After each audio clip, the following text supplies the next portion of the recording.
Le fait de venir dire, par exemple, «Ah, telle personne n'a pas l'air, que sais-je moi, n'a pas l'air gay» ou «Telle personne n'a pas l'air, trans», et donc cette personne ne vit pas vraiment les oppressions. Dire ça, c'est une rhétorique, antisémite qui se rapproche, à l'antisémitisme parce que, comment est-ce que vous pouvez, dire, par exemple, qu'une personne est juive? Comment est-ce que vous identifiez la judéité d'une personne, quoi? C'est compliqué et donc du coup, dire: «Une personne, juive, tant qu'elle n'a pas dit qu'elle était juive, elle ne subit aucune, oppression», c'est faux.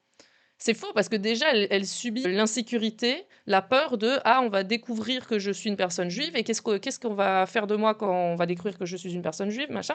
Enfin voilà et donc ça, c'est un truc, il faut vraiment faire très attention sur les oppressions en général.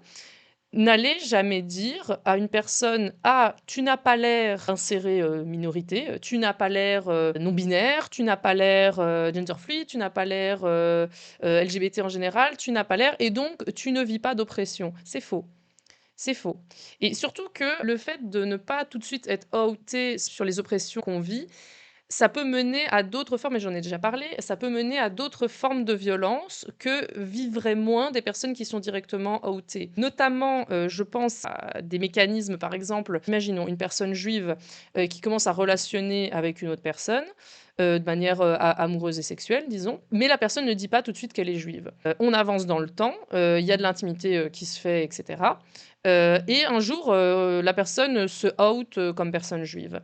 Si depuis le début, la personne, était avec une personne antisémite et ou judéophobe sans le savoir, le fait de se retrouver en intimité avec cette personne antisémite, judéophobe, en fait, ça met la personne juive dans une position de vulnérabilité extrême. Parce que c'est beaucoup plus facile d'agresser sexuellement quelqu'un si tu as déjà une forme d'intimité avec cette personne.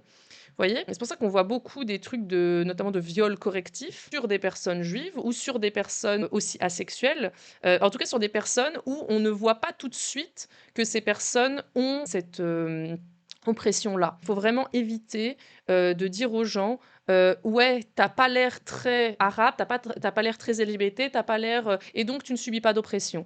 C'est pas vrai. C'est pas vrai. C'est pas le passing des gens qui, définit, toutes leurs oppressions. Alors évidemment que ça peut jouer. Il faut faire quand même attention à ce truc-là de pas dire aux gens: «Bah, tant qu'on sait pas que tu es LGBT, bah, du coup ça va, tu subis rien. Tant qu'on sait pas que tu es juif, ça va, c'est bon, tu subis rien». C'est pas vrai.